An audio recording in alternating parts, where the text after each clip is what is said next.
자, 제가 소개를 드리겠습니다. 물리의 시선으로 세상을 바라본다. 양자역학이 너무 재밌어서 물리학자가 된 김상욱 교수님이십니다. 아유, 안녕하세요. 안녕하세요. 네, 반갑습니다. 네.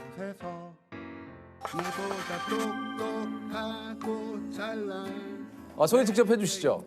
지금 경희대학교 물리학과에서 학생들을 가르치고 있는 다정한 물리학자 김상욱입니다. 최근에 아까 얘기 들었습니다. 이제 맥주 광고를 찍으셨어요. 그죠?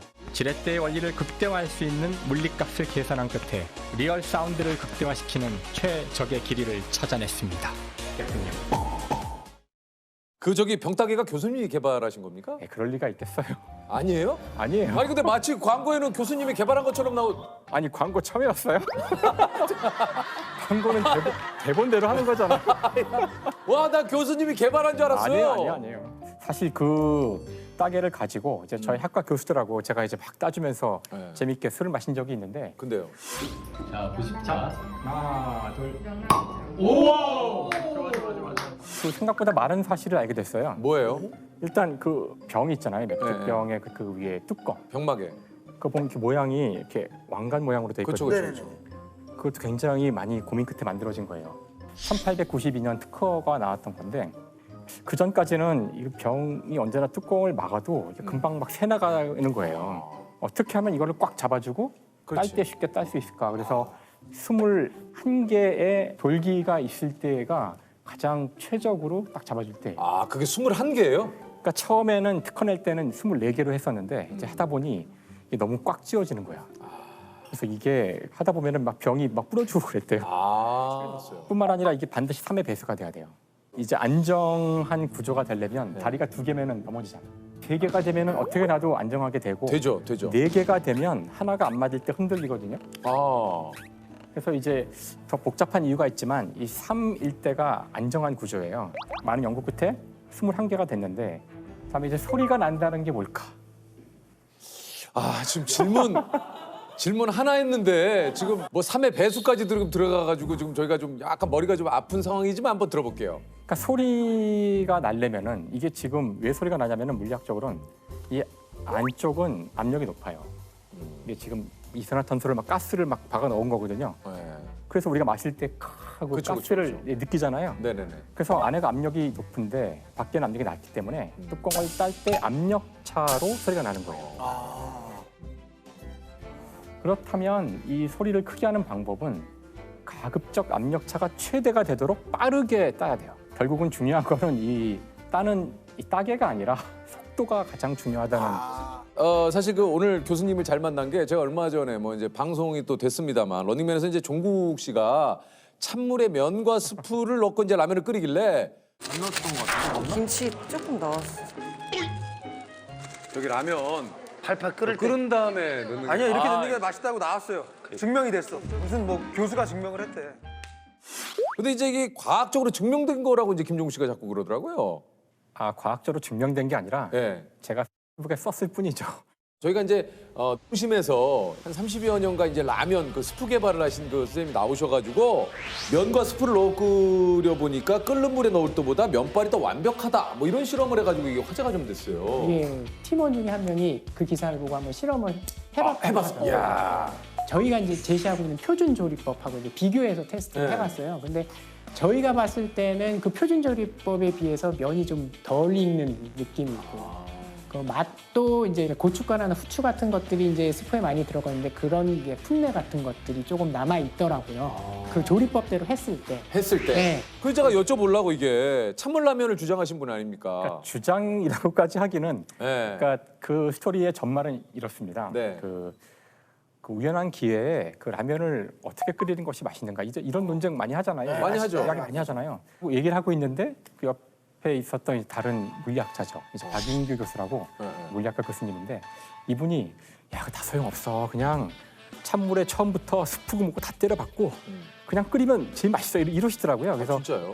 그러니까 그런 말을 들으면 해봐야죠.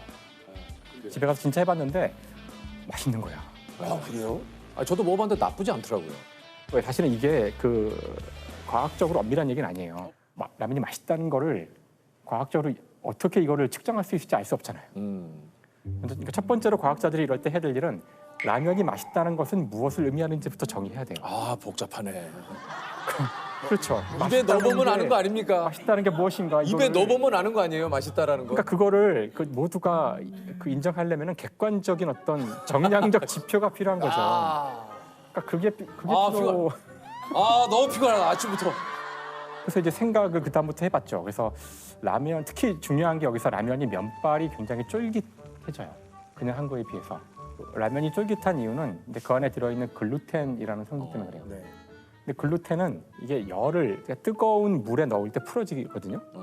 근데 차가운 물에서는 풀어지진 않아요. 글루텐은 물에 녹지 글루텐이. 않거든요. 그러니까 뜨거워지기 전까지는 그렇게 풀어지는 효과가 크지 않다면 굳이 끓을 때 넣지 않아도 되지 않을까라고 이제 이해를 했고 이제 몇 번 실험을 해본 다음에 이제 맛있는 조건을 찾아서 그냥 농담이죠. 제 느낌이기도 하고 교수님 궁금한 게 이제 예를 들면 사랑도 뭐 과학적으로도 풀 수 있는 거겠네요. 사랑도.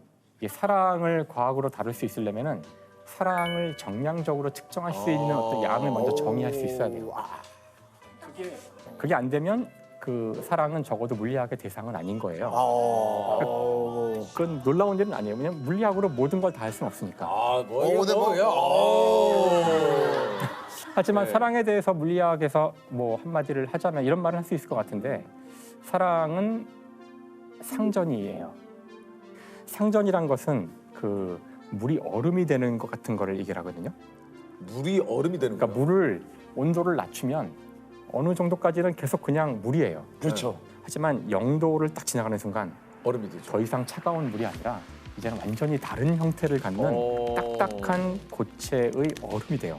이것을 이제 상이 바뀌었다. 즉 액체 상태에서 고체 고체로 상태로 바뀌었다. 상이 전이 됐다라고 해서 상전이구나. 상전이. 그게. 그러니까 아. 어느 시점까지는 그냥 연속적인 변화가 있으나 상전이가 일어날 때에는 불연속적인 변화가 일어나는데요. 아. 그러니까 사랑이란 것은 사실 사랑을 하기 전과 후는 완전히 불연속적인 변화가 일어납니다. 아. 내가 너를 만나서 세상이 바뀌었어 이렇게 되는 거죠. 아, 상전이가 됐네. 그러니까 조셉 꼴값에 이런 걸 써야 아, 돼. 이거 좀 써야겠어. 상전이 이런 걸 써야지. 어디 가서도 맥주 한잔 할 때 얼음 있으면 상전이네 하면서 좀 이렇게 여기 상전이 좀 넣어주세요. 이렇게. 예. 근데 교수님 이거 진짜 되게 재밌게 알려주시네요. 다정한 물리학. 그러니까 다정한 물리학자. 네. 진짜. 이게 약간 아니 그 교수님은 어릴 때부터 물리를 좋아했습니까? 그 저 같은 경우는 물리학자가 되자 뭐 이렇게 꿈을 가졌던 거라기보다는 그 양자역학이라는 것에 꽂혀서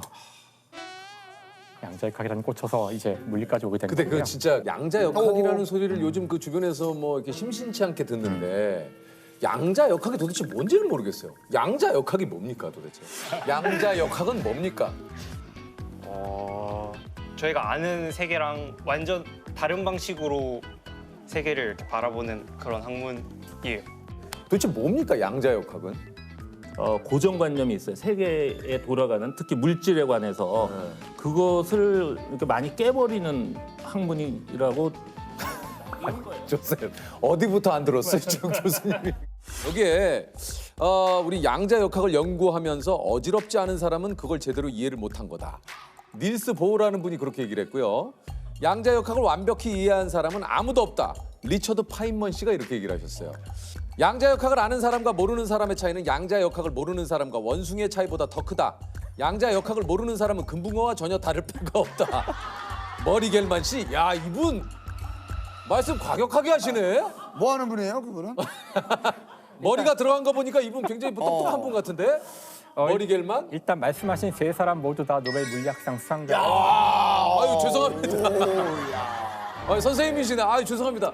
네 오늘 제가 오늘 오랜만에 이렇게 학문적으로 뭔가 이게 궁금한가 호기심이 굉장히 좀 폭발하는 인생에 이런 시기가 많이 없거든요. 오늘은 좀 시청자 여러분 우리 자기님들 좀 이해를 해주십시오. 오늘 그 양자역학하고 멱살 한번 잡고 이 녀석들 한번 제가 한번 제대로 한번 훅 좀 한번 날려보겠습니다. 잠깐만 기다려주세요. 이 자식들 이거 양자역학 자식들 이거 양자역학이 뭡니까 도대체? 원하시는 대로 할 수 있거든요. 그러니까 1분 버전, 3분 버전, 5분 버전, 10분 버전. 일단 1분 버전으로 해주세요. 10초 버전은 없죠. 10초 버전. 1분 버전으로 한다면 세상 모든 것은 원자로 돼 있어요. 더 이상 쪼갤 수 없는 작은 단위. 사람 그렇죠. 몸도 원자로 돼 있고 책상도 원자로 돼 있고 네. 태양도 원자로 돼 있고 별도 원자로 다 돼 있거든요. 이 원자라는 것들은 작은 쪼개지지 않는 알갱이인데 그렇죠. 네, 이것들의 움직임과 변화는 우리가 주변에서 보고 있는 자동차나 무슨 이런 공이나 이런 것들이 움직이고 변화하는 것과 굉장히 다른 방식으로 변화하고 움직여요. 네. 바로 그 변화와 움직임을 설명하는 이론이 양자역학입니다. 야 모르겠는데 일단 그러면은 이분 됐나요? 다음 거를 클릭해 볼게요. 자 다음 걸 클릭했어요. 1분으로는 이해가 안 돼. 아, 네, 그럼 삼분. 벌써 1분을 설명했기 때문에 네네네. 상당히 쉬워졌는데 아, 좋아요, 좋아요. 그러면 그 원자는 다르다고 했는데 도대체 무엇이 다른가? 그러니까. 네. 자, 일반적인 이런 물체들은 그 물체의 위치를 정확히 기술할 수 있어요. 예를 들어 지금 재석 씨는 여기 있잖아요. 있죠. 위치를 알 수 있어요. 저로부터 옆으로 뭐 한 1m 떨어진 위치에 예. 있다. 하지만 양자역학의 대상이 되는 원자와 같은 것들은 위치를 정확히 알 수가 없어요. 정확히 왜요? 알 수가 없고 뭐 그렇다고 위치를 알 수 없는 거냐? 그건 아니에요. 보면 위치를 알 수는 있지만 보지 않으면 위치에 대한 어떤 정보도 알 수 없고 내가 봤더니 여기 앉아 계시잖아요. 그럼 내가 보기 전에 어디 있었을까? 여기 있었겠지? 아니에요. 뭐 하는 거예요? 이럴 줄 아 알았어. 잠깐만. 네. 1분을 클릭해서 봤는데 모르겠어서 3분을 봤는데 더 모르겠는데. 사실 3분이 아니라 이제 시간이 길어질수록 더 모르게 돼요. 아 진짜요? 양자역학이 뭔데 그렇게 어렵습니까? 그러니까 양자역학이 어려운 이유는 우리가 이미 알고 있는 경험으로 설명할 수가 없어요. 지금 내가 본 것은 본 그대로이다. 이런 것들이 보장이 안 돼요, 여기서는. 양자역학은요. 그래서 인간이 갖고 있는 모든 기본적인 어떤 개념이나 인간의 언어 이런 것들이 양자역학에서 무용지물이 돼서 어렵거든요. 그러니까 사실 양자역학은 이해하는 게 아니라 어느 시점이 되면 받아들이는 거예요. 저는 교수님 약간 이제 받아들이기 시작을 했어요. 뭘 받아들여? 양자역학은 그녀의 마음과 같다. 알고 싶다고 해서 알 수 꼴까 없고 떨고 왔잖아 진짜. 그냥 아니야, 있는 정말. 그대로 받아들여야지. 자꾸 내가 뭔가 알려고 하면 할수록 멀어진다. 그냥 양자역학이 존재하는 그대로를 받아들여라. 저 친구는 지금 빨리 수업 끝나고 나가려고. 자, 이제 네. 퀴즈를 드리겠습니다. 이 퀴즈? 아니요? 그러니까 예를 들어주세요. 우리 주변에 양자역학이 뭔지. 만약에 양자역학이 없었다면 우리 주변에서 사라질 것들 그걸 얘기해 주세요. 그걸 얘기를 해볼게요. 뭐가 사라져요? 우선 먼저 불 다 끄셔야 돼요. 첫 왜요? 번째, 이거 다 양자역학으로 작동하는 거거든요. 원자로. 빛을 낸다는 것이 특히 형광등, LED 이런 거 다 양자역학이 없으면 존재하지 않고요. 이 카메라 다 끄셔야 되고, 그다음에 집에 텔레비전 끄셔야 되고요. 스마트폰 갖다 버려야 되고요. 우리가 쓰고 있는 일상 그 용품 중에 그런 양자역학이 다 들어가 있다라는 일단 거죠. 전자공학 전체가 양자역학이 없었으면 존재하지 않을 학문이고, 삼성. 그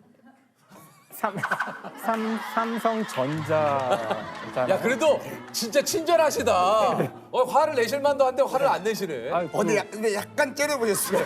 약간은 째려보셨어요. 그러니까 삼성전자의 전자가 나오는데 바로 그 전자를 설명하는 학문이 양자역학이에요. 그 20세기의 모습이 19세기와 다른데 그 차이가 양자역학이에요. 19세기와 20세기의 가장 큰 차이점이 양자역학이다.